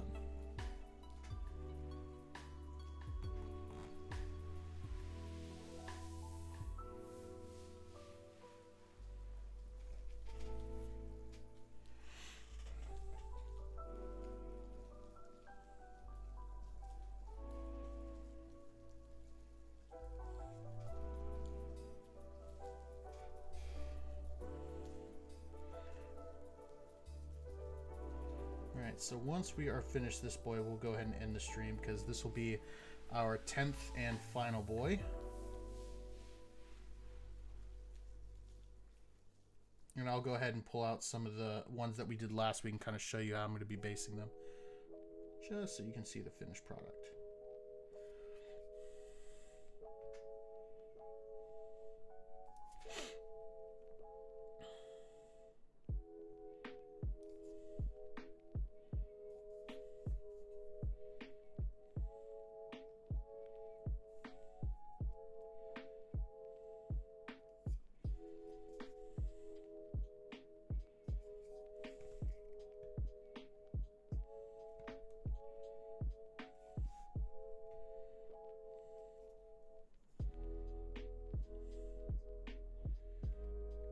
Go. All right. We're getting there, y'all.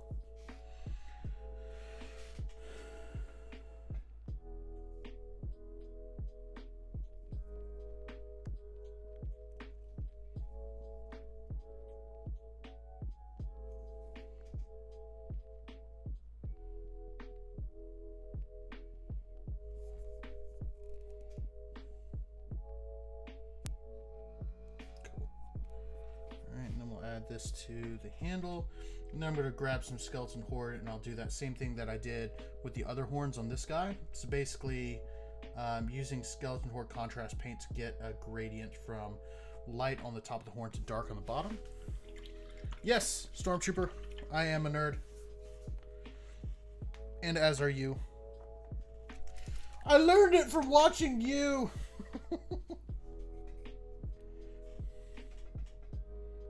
Technically true.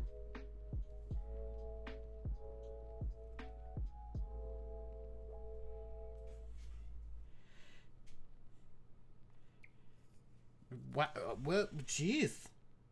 Okay. Well, hey to you too.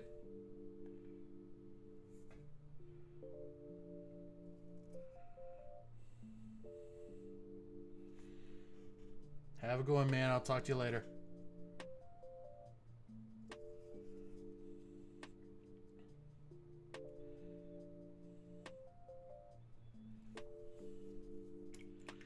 Drive-by nerd shaming. Well, he's my brother, so he is a bigger nerd than I am, so he either has every right to shame me because of the fact that he's more nerd than I am, or he has no right to shame me. I haven't decided which.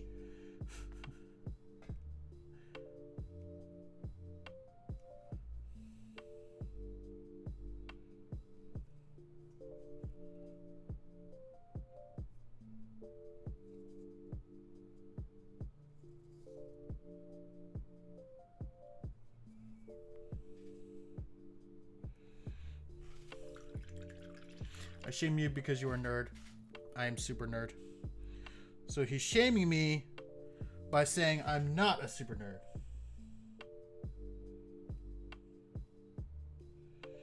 Okay.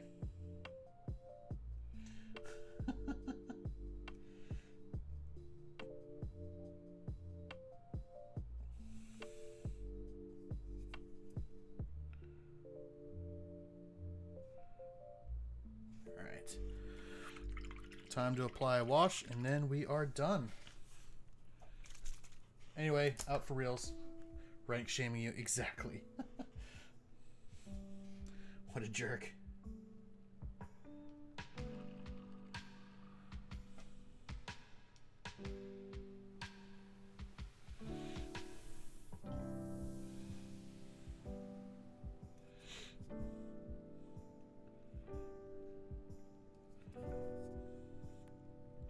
You know, he says he's a super nerd. He's a super nerd about some things, but not other things. Like, he may know more about 40k lore and Lord of the Rings lore than I do, but I know more about Star Wars lore than he does. And he may know more about... Ow! That was weird.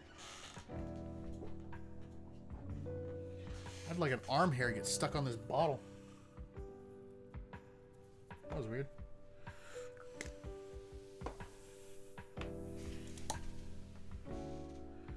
I also know more about tabletop games than he does.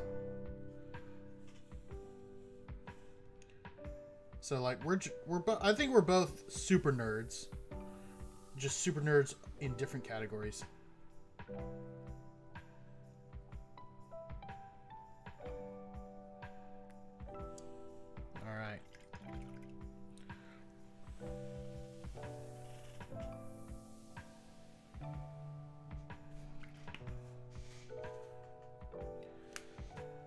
All right. Man, we were right at 2 hours finishing this bad boy up. Dude. Just squeaked by getting the 10 that I was hoping for. Whew. Alright, y'all. Well, I'm going to grab one of the completely finished miniatures so I can show you how they will look once done. By the way, I don't think I've shown this off, but this is my HQ for my current army. This is a Vampire Lord on Zombie Dragon. And I think he looks freaking cool, if I do say so myself. But, yeah. So that's my HQ for this week. But this is how they're going to be based. So, just some simple texture paste, some Agrax Earthshade, a tuft, and then I've been painting the rim of all of my Soulblight Gravelords gray. So, that's what they're going to look like when they're done, full done. But, all I have to do now is I have to finish the banner and the musician, and then all 20 of this unit are finished. And of course, I have to base all these other 10 dudes. So, but we'll go ahead and call it there. We are right at 2 hours, which is awesome that we were able to get through that many in that amount of time. So, well, that'll be all for tonight, y'all. I do plan on streaming next week, so I will see you all here then. But until then, I hope each and every one of you has a wonderful evening. I love you guys, and I'll see you here next time. Good night.